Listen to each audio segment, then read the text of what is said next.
part.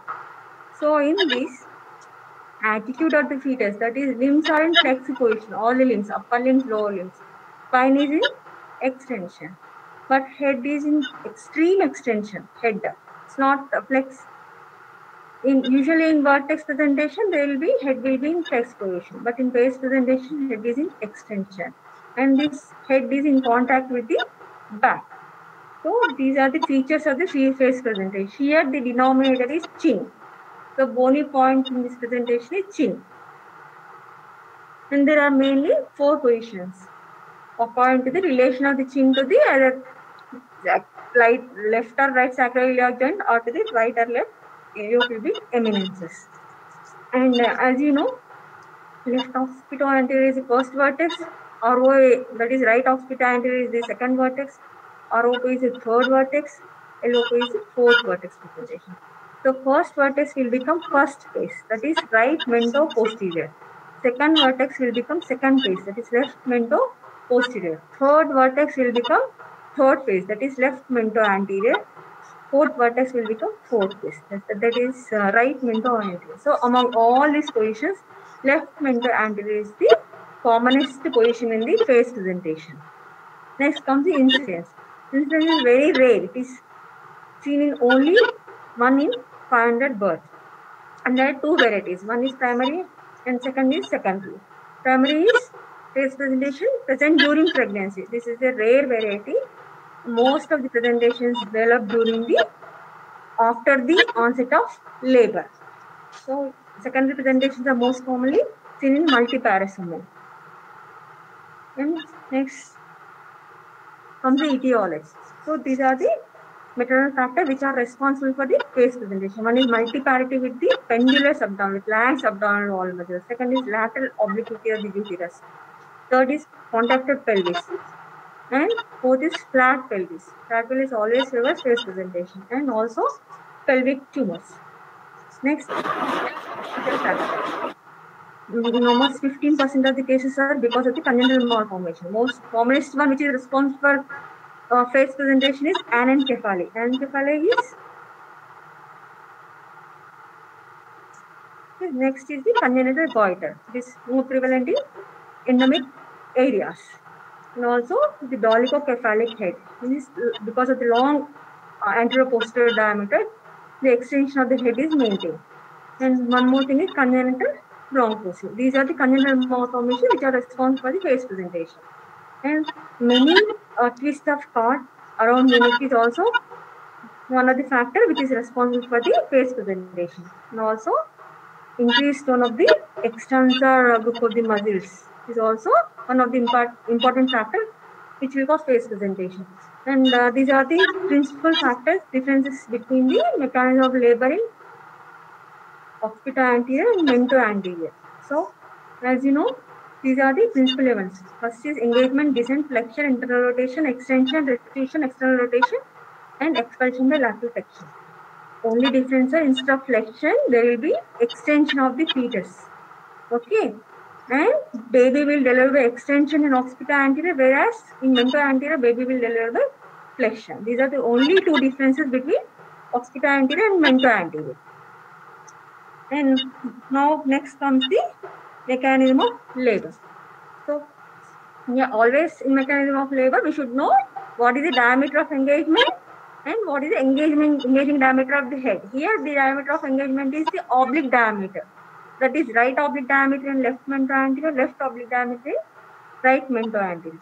So, mentum is related to one of the iliopubic eminence. The glabella is to the opposite sacroiliac joint.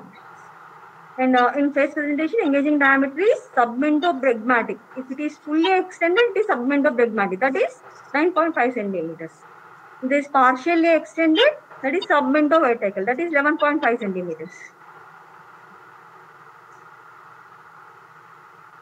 11.5 centimeters. So, remember, always in face presentation, there is delay in the engagement because of long distance between the mentum and biparietal plane. Okay, so that is around 7 centimeters, whereas in occipital anterior position, the distance between the biparietal plane and suboccipital is only 3 centimeters. So engagement will be very early. Here it is 7 centimeters, so engagement is delayed. And after engagement, there will be descent. Okay, there will be descent with increased extension. So once the chin touches the pelvic floor, there will be internal rotation. Internal rotation occurs by 1/8 of the circle. So after internal rotation, chin will be under the pubic arch. Okay? Mentum will be behind the pubic symphysis. So further descent occurs till submentum. That is, submentum is just under the pubic arch. So first there will be engagement, descent, internal rotation, and further descent. Next, delivery of the head. Delivery of the head is by flexion. Always remember, face it is flexion. First chin will be delivered, face, brow, that is suborbital ridges, next vertex, and lastly occiput. Here in this case, diameter distance vulval outlet is submento-vertical, that is 11.5 centimeters. Because of this, there is more risk of perineal injuries. And after delivery of the head, restriction occurs to 1/8 of the circle opposite with the direction of the internal rotation. The next step is external rotation. It occurs 1/8 of the circle to the same direction of the restriction. So after restriction and external rotation, face looks directly to the left hind left mento anterior, right hind right mento anterior. And next delivery of the shoulders. First anterior shoulder will be delivered, followed by posterior shoulder. And next rest of the trunk will be delivered with the lateral flexion. So next comes the mento posterior. So only in 20% of the cases we can see mento posterior position. So all the cardinal movements are similar like that of the occipital posterior position. I told you in occipital posterior there are 4 events. One is long anterior rotation, one is short posterior rotation, one is non-rotation, one is short anterior rotation. So in mento posterior, long anterior rotation will occur only in 20 to 30% of the cases. So only in 20 to 30%, the mento posterior will become, after internal rotation, chin will come behind the pubic symphysis, delivery will follow like that of the mento anterior. But in 70 to 80% of the cases, there will be incomplete anterior rotation or non-rotation or short posterior rotation. So in all these positions, that is posterior rotation, malrotation, short anterior rotation, there is no possibility of the spontaneous delivery in all these 3 positions. So arrest will occur in all these positions. If the baby size is average and pelvis is average, there is no possibility of the spontaneous delivery. This is because a relatively short neck cannot clear of the total length of the sacrum, that is 12 centimeters. So thorax is thrust in pelvis. So this is subbregmatico-sternal diameter. So this is bregmatico-sternal, that is around 18 centimeter will present at the pelvic inlet. So it's very difficult to deliver with this long diameter. Okay. So thorax is thrust resulting in bregmatico-sternal diameter to occupy the pelvis. Thus, the labor will become obstructed. Next diagnosis is, because of the S-shaped spine, there is no visible bulging of the flanks.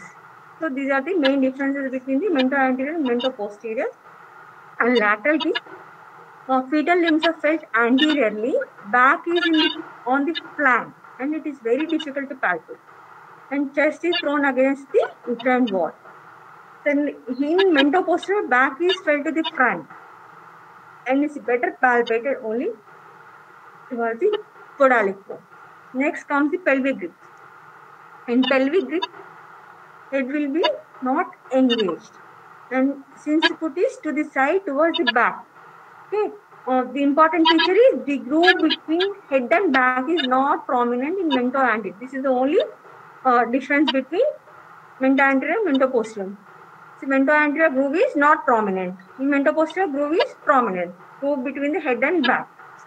And fetal artery is audible anterior to the chest wall of the fetus. Here it is not so distinct and it is audible on the flanks. So on vaginal examination, these are the diagnostic features. So we can able to palpate the mouth with the hard alveolar ridges, okay, malar eminences, malar bones, nose, supraorbital ridges, and chin or mentum. Okay. Next, many times, if patient comes in late labor because of the edema of the face, we are confused with the breech presentation. These are the differentiating features between the breech and face presentation. One is, this is very important, mouth and malar eminences are not in the same line. Okay, in face presentation, but in breech, anus, and ischial tuberosities are in one line. So mouth, malar eminences, they form a triangular pattern. See, these are the malar bones. This is mouth. So these form a triangular pattern. So whereas in breech, they are in a same line, and mouth has sucking effect, and there is absence of meconium staining on the examination fingers, and presence of hard alveolar margins. Whereas in breech, sucking effect will be lost. There is no sucking effect, and anal opening, it is very soft. There is no hard margins inside, and there is meconium staining on the examination fingers in breech presentation. So always we should confirm the diagnosis by sonography. And also it is done to exclude any bony congenital malformation of the fetus, also to note the size of the fetus or baby weight of the fetus. Next comes the clinical course. So because of the irregular shape of the face, it will fit with the lower uterine segment. So there is a risk of rupture of the membranes very early. Okay, so there is a chance of heart collapse and delay of labor in all the stages, first, second, and third stages. This is because of weak uterine contractions, and there is no molding of the facial bones, and delayed engagement, late internal rotation, and arrest and obstruction in vento posterior. Okay, this is the clinical course in face presentation. And also perineal damage is more, as I already told you, wide diameter is stretching the introitus, that is submento vertical diameter is stretching 11.5 centimeters. The longer diameter is stretching the perineum. So there is a risk of 3rd and 4th degree perineal tears. And also because of the atonicity of the uterus, there is a risk of postpartum hemorrhage. And prognosis. Prognosis in maternal and mento anterior, there is a increased morbidities because of the increased perineal injuries due to operative deliveries and also because of the vaginal manipulations. In mento posterior, in neglected cases, it lead to obstructed labor and rupture uterus. Come the fetal. Fetal risks are increased because of the cord prolapse, increased operative delivery, cerebral congestion because of the poor venous return from the head and neck, and also risk is increased because of the neonatal infection due to the bacterial contamination within the vagina. And when come to the capital molding, because of the poor venous return from the head and neck, marks caput forms. So caput is nothing but the edema on the dependent parts. So here the dependent part is face. So edema will form on the face, distorting the entire face. And the lips and eyelids are markedly swollen in face presentation with considerable bruising.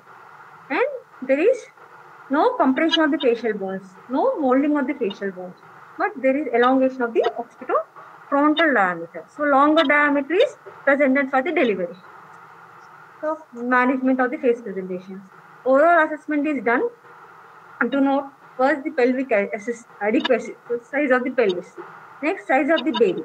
And other risk factors like LLD, primary gravida, severe preeclampsia, post-cesarean pregnancy, post-maturity, and also to look for the congenital fetal malformations, and also to note the position of the mentum. And these are the indications for the early cesarean section. One is contracted pelvis, second is big baby, next is associated complicating factors. And mento anterior. First stage, in uncomplicated cases, wait and watch policy is adopted. So labor is conducted in usual manner. So we should plot a partogram to know the progress of the labor. And in second stage, one should wait for the spontaneous delivery to occur. Only risk is increased perineal damage. So perineum should be protected with liberal episiotomy. If there is any delay in second stage, forceps is applied. Next, mento posterior.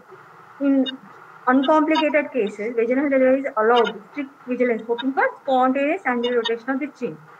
So, suppose if the rotation has occurred in second stage, we will wait for spontaneous delivery, or if there is any delay, we can deliver with the forceps. In incomplete or malrotation, we can go for cesarean section. So in earlier days, they used to do manual rotation of the chin followed by the forceps extraction. Nowadays, we are not doing manual rotation and forceps extraction. We are directly going for the cesarean section. And if the baby is dead, craniotomy is done.